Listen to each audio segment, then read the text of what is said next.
Hello friends, आज की video में देखेंगे लैंग्वेज पेपर 2 का प्रैक्टिस सेट सेकंड। इससे पहले हमने एक प्रैक्टिस सेट कर रखा है जो आपके बिहार बीपीएससी टीचर 2.0 के लिए अत्यंत महत्वपूर्ण है।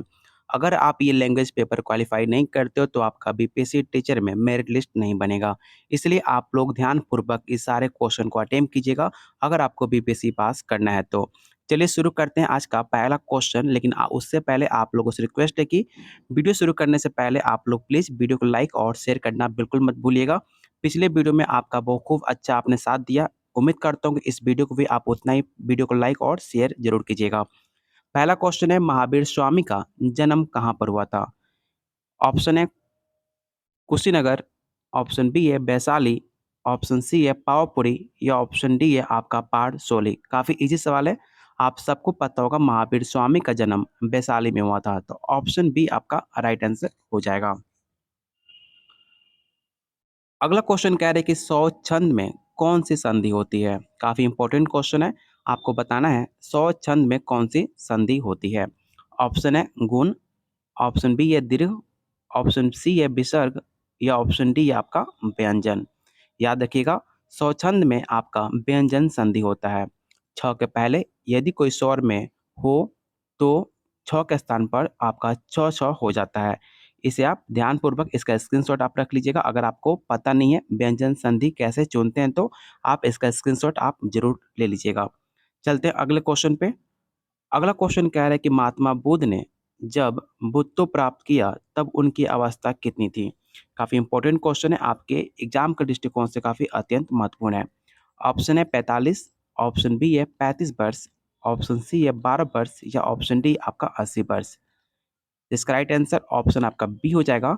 महात्मा बुद्ध ने जब बुद्धत्व प्राप्त किया तब उनकी अवस्था 35 वर्ष की थी, तो ऑप्शन बी आपका राइट आंसर हो जाएगा। अगला क्वेश्चन कह रहा है कि श्रुति धर्म का क्या अर्थ होता है? ऑप्शन है मुस्लिम धर्म, बौद्ध धर्म, जैन धर्म या ऑप्शन डी है आपका वैदिक धर्म। तो आपको पता होगा कि जो आपका श्रुति धर्म होता है वो आपका एक वैदिक धर्म माना जाता है, तो ऑप्शन आपका डी राइट आंसर हो जाएगा। अगला क्वेश्चन आपको बताना है कि अकाल का पर्यायवाची वर्ड शब्द क्या होता है?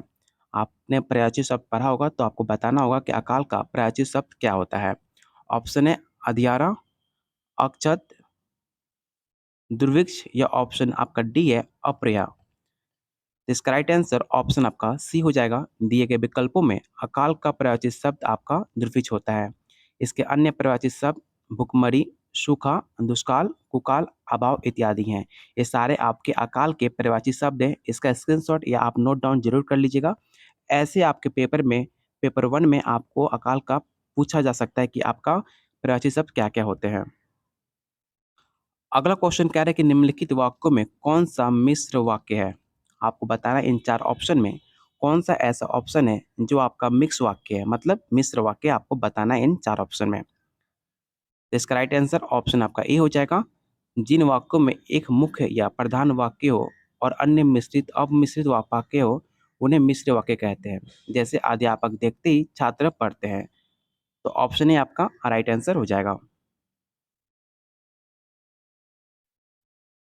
जिसके पूर्व में कोई आशा ना हो उनके लिए एक शब्द क्या होता है आपको बताना है। ऑप्शन है अप्रिमेय, ऑप्शन बी है अप्रत्याशित, ऑप्शन सी है प्रत्याशा या ऑप्शन डी है आपका अनाहूत।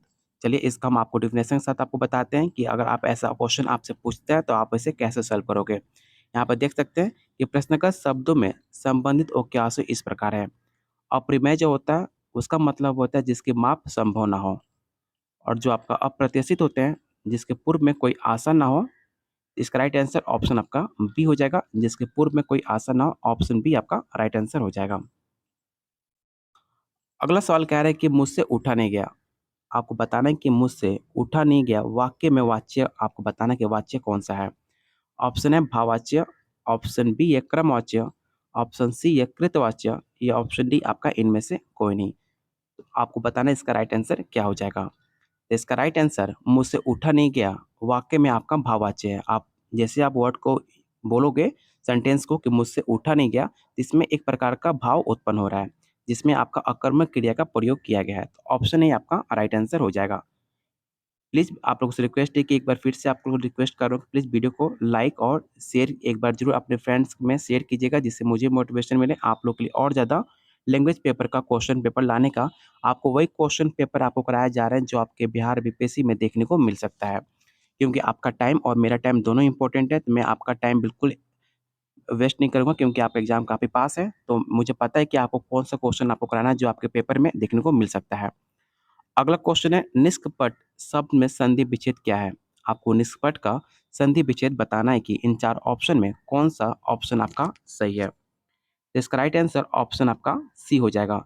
निष्कपट का संधि विच्छेद नि प्लस कपट होता है, ठीक है? इसमें आपका विसर्ग संधि होता है, ये भी आप ज़रूर याद रखिएगा। तो ऑप्शन आपका सी राइट आंसर हो जाएगा। इस देश में आपको बताना है कि किस देश में हिंदी भाषा का प्रयोग लिखने एवं बोलने में किया जाता है। काफ़ी इंपॉर्टेंट क्वेश्चन है। आपको पता होना चाहिए ऐसा कौन-सा देश है जो लिखने और बोलने में प्रयोग किया जाता है आपका हिंदी भाषा। ऑप्शन है पाकिस्तान, ऑप्शन बी है दक्षिण अमेरिका, ऑप्शन सी है ऑस्ट्रेलिया या ऑप्शन डी आपका मॉरिशस। याद रखिएगा हिंदी भाषा का प्रयोग भारत के बाहर भी कई देशों में व्यापार तौर पर किया जा रहा है। इसमें आपका मॉरिशस, फिजी, सूरीनाम, नेपाल आदि देश शामिल हैं। लेकिन आपका मॉरिशस देश में हिंदी भाषा का प्रयोग लिखने एवं बोलने में किया जाता है। वहाँ की अंग्रेजी भाषा राजभाषा है, इसे इसे भी आप ज़रूर याद रखिएगा। तो ऑप्शन आपका डी राइट आंसर हो जाएगा मॉरिशस। अगला क्वेश्चन कह रहा है कि सुर सागर किस भाषा की रचना है? काफ़ी इंपॉर्टेंट क्वेश्चन है। आपको बताना है कि सुर सागर किस भाषा की रचना है? ऑप्शन है ब्रज, ऑप्शन बी है बुंदेली, ऑप्शन सी है अवधी या ऑप्शन डी है आपका छत्तीसगढ़ी। याद रखिएगा सुरसागर ब्रजभाषा की रचना मानी जाती है। सुरसागर सूरदास के कृष्ण भक्ति से युक्त पदों का संग्रह माना जाता है, जिसका 10 स्कंद होता है। तो ऑप्शन आपका ए राइट आंसर हो जाएगा ब्रज। वीरों का कैसा हो बसंत कविता किसने लिखी है? काफ़ी इंपॉर्टेंट आपका कविता है वीरों की कैसी हो बसंत। आपको बताना है कि ये जो कविता है किसके द्वारा लिखी गई थी। याद रखिएगा वीरों का कैसा हो वसंत सुभद्रा कुमारी चौहान द्वारा रचित एक लव प्रतिष्ठित कविता है। आपने हर किसी ने सुभद्रा कुमारी चौहान का नाम सुना होगा, जो एक एकमात्र कवयित्री मानी जाती हैं, जिनकी प्रमुख कविता झांसी की रानी हुआ करती थी। तो ऑप्शन आपका बी राइट आंसर हो जाएगा सुभद्रा कुमारी चौहान। अगला क्वेश्चन कह रहा है कि क्षेत्रीय में कौन सा विशेषण है? आपको बताना है क्षेत्रीय जो आपका शब्द है उसमें कौन सा विशेषण है। ऑप्शन है परिमाणबोधक, ऑप्शन बी है संख्यावाचक, ऑप्शन सी है गुणवाचक या ऑप्शन डी आपका सर्वनामिक। आप लोग आंसर बताने से पहले आप लोग आंसर कमेंट बॉक्स में करते रहिएगा। ऐसे करने से आपको ऑटोमेटिक क्वेश्चन का आंसर आपको याद हो जाता है। और जब लास्ट में आप सारे क्वेश्चन अटेम्प्ट कर लीजिएगा तो आप ओवरऑल टोटल क्वेश्चन में कितने आपने सही आंसर बताए आप लोग कमेंट करके ज़रूर बताइएगा, जिससे आपको पता चले कि आपकी तैयारी कैसे चल रही है। और इसका राइट आंसर ऑप्शन आपका सी हो जाएगा। क्षेत्रीय जो भाषा आपको विशेषण इसमें गुणवाचक विशेषण इसमें दिखाता है, तो ऑप्शन आपका सी राइट आंसर हो जाएगा। अगला क्वेश्चन आपके इंग्लिश से रहेगा। आपको बताना है कि choose the correct option to complete the sentence. मतलब आपको जो सेंटेंस दिया गया है, इसमें जो फिल इन द ब्लैंक आपको फिल करना है। आपको बताना है कि इन 4 ऑप्शन में कौन-सा ऐसा ऑप्शन आप फिल करोगे जो इस सेंटेंस को कंप्लीट कर देगा। तो इसका राइट आंसर ऑप्शन आपका बी हो जाएगा। यहाँ पे देख सकते हैं कि दिए गए सेंटेंस के रिक्त स्थान में हैव नॉट सून का प्रयोग होगा, क्योंकि कंजक्शन सिंस पास्ट को प्रेजेंट से कोरिलेट करता है। तो जब हम 1 साल पहले मिले थे, उसके बाद में उसे नहीं देखा। इसका मतलब आप सेंटेंस का ये हुआ। आपको यहाँ पे डेफिनेशन देने का मेरा मकसद ये था कि जो बहुत सारे ऐसे स्टूडेंट हैं जो इंग्लिश को अच्छे से समझ नहीं पाते हैं। तो आप यहाँ पे व्याख्या जब आप अच्छे से पढ़ोगे वीडियो को पॉज़ कर जब आप वीडियो को पॉज़ करके जब आप डेफिनेशन को पढ़ोगे तो आप अच्छे से आप इसका मतलब समझ जाओ, इसलिए आपको आंसर में साथ में दिया गया है। चलते हैं अगले क्वेश्चन पे। अगला क्वेश्चन फिर से आपको सूटेबल प्रोनाउन आपको फिल करना है, फिल इन द ब्लैंक में। ऑप्शन आपका क्वेश्चन दिया गया है, my son and my daughter are very fond of dash. आपको बताना है कि इन ऑप्शन में क्या प्रयोग होगा। तो इसका राइट आंसर ऑप्शन आपका बी हो जाएगा, my son and my daughter are very fond of each other.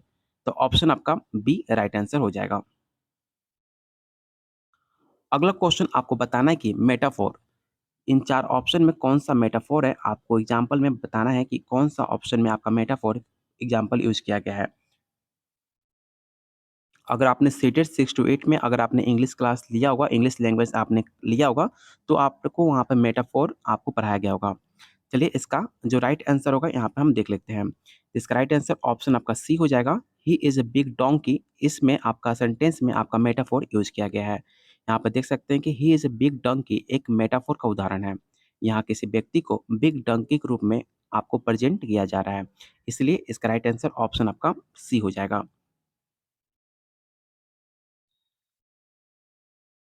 अगला क्वेश्चन कह रहा है कि चूज़ द करेक्ट ऑप्शन। आपको बताना है कि इन 4 ऑप्शन में कौन-सा करेक्ट ऑप्शन है, आपको चुनना है इसमें। Study of population is known as, मतलब आपको बताना है कि study of population is known as. आप पॉपुलेशन के जो अगर बारे में आप जब पढ़ाई करते हो, जब उसके बारे में पढ़ते हो, उसे क्या कहा जाता है, एक वर्ड में आपको बताना है। ऑप्शन है डेमोग्राफी, ऑप्शन बी है एस्ट्रोनॉमी, ऑप्शन सी है इकोलॉजी या ऑप्शन डी आपका जेनोलॉजी।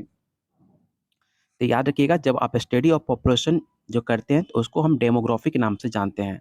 इसका राइट आंसर ऑप्शन आपका ए हो जाएगा।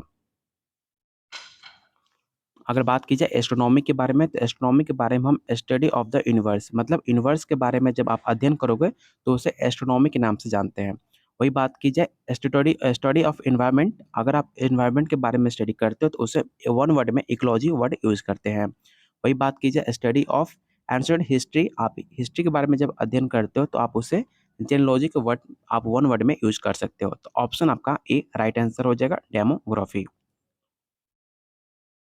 अगला क्वेश्चन आपको बताना है कि transform the flowing into direct sentence, मतलब आपको यहाँ पर इनडायरेक्ट सेंटेंस आपको दिया गया है, आपको उन्हें डायरेक्ट सेंटेंस में आपको कन्वर्ट करना है।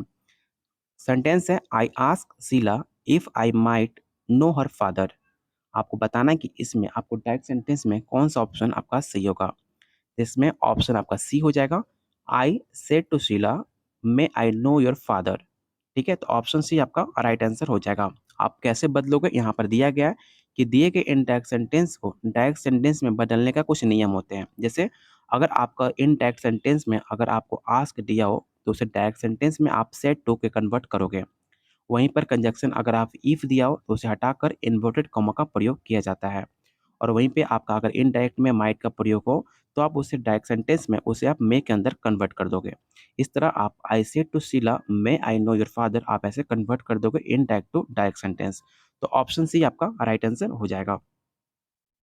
क्वेश्चन 28 कह रहा है the idiom to ring one's own bell means. आपको बताना है कि इसका मतलब क्या होगा। इसमें ऑप्शन आपका कौन सा राइट आंसर होगा, ऑप्शन आपको बताना है। तो इसका राइट आंसर ऑप्शन आपका डी हो जाएगा। दिए गए idiom to ring one's own bell का अर्थ अपना प्रचार खुद करना, जो कि विकल्प डी में दिया गया है। इसका ऑप्शन आपका डी राइट आंसर हो जाएगा। अगला क्वेश्चन आपको बताना है कि who are the earliest known inhabitants of Antarctica. इसका राइट आंसर क्या होगा आपको बताना है। इसका राइट आंसर इसमें, क्योंकि ऑप्शन आपका सारे ऑप्शन सही हैं, यहाँ पर देख सकते हैं कि आयोग ने इस प्रश्न का सभी समान अंक दिए हैं, क्योंकि इसका जो क्वेश्चन है, क्वेश्चन को आपको ऑप्शन सारे ऑप्शन इसके अकॉर्डिंग सही होते हैं। इसलिए में अगर कोई भी अगर आप क्वेश्चन टिक आउट करते हो तो आपको समान अंक, मतलब आपको 1 नंबर आपको फ्री में दिया जाएगा, क्योंकि सारे ऑप्शन आपको सही हैं। और आप देख सकते हैं जो मैं आपको क्वेश्चन करा रहा हूँ, ये सारे क्वेश्चन आपके टीचिंग एग्जाम में बार-बार पूछे गए क्वेश्चन हैं।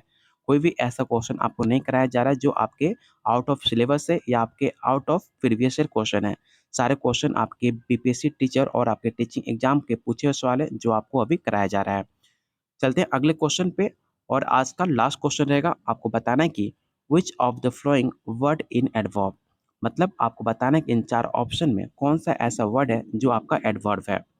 ऑप्शन है मिक, फेस, एपेस या ऑप्शन डी आपका फूडी। इसमें आपको कौन सा एडवर्ब है आपको बताना है। याद रखिएगा जो आपका एपेस है इसमें आपका एडवर्ब का प्रयोग किया गया है। बाकी आपकी बात की जाए मिक की तो उसमें आपका एडजेक्टिव है, फेस आपका एक नाउन है और आपका फूडी एक नाउन है। इसका मतलब आपका जो सी ऑप्शन आपका सी राइट आंसर हो जाएगा जो आपका एडवर्ब है। टोटल आपको जितने क्वेश्चन कराए गए आपको बताना है कि इस सारे क्वेश्चन में आपने कितना क्वेश्चन आपने राइट अटेम्प्ट किया। सारे क्वेश्चन टोटल ऑफ क्वेश्चन में आपका कितना राइट आंसर हुआ आप लोग कमेंट बॉक्स करके बताइएगा। उम्मीद करता हूँ मेरी प्रयास आपको पसंद आ रही होगी, तो प्लीज़ वीडियो को लाइक और शेयर करना बिल्कुल मत भूलिएगा अपने दोस्त और अपने फ्रेंड्स में। तब तक के लिए अगर जिन्होंने चैनल को सब्सक्राइब नहीं किया तो प्लीज़ आप लोगों से रिक्वेस्ट है चैनल को ज़रूर सब्सक्राइब कर लीजिएगा। ऐसे कंटेंट और न्यूज़ देखने के लिए आपका चैनल काफ़ी हमेशा आपके लिए प्रॉफ़िट साबित होगा, इसलिए आप चैनल को ज़रूर सब्सक्राइब कर लीजिएगा। बहुत जल्द मिलते हैं अगले क्लास में।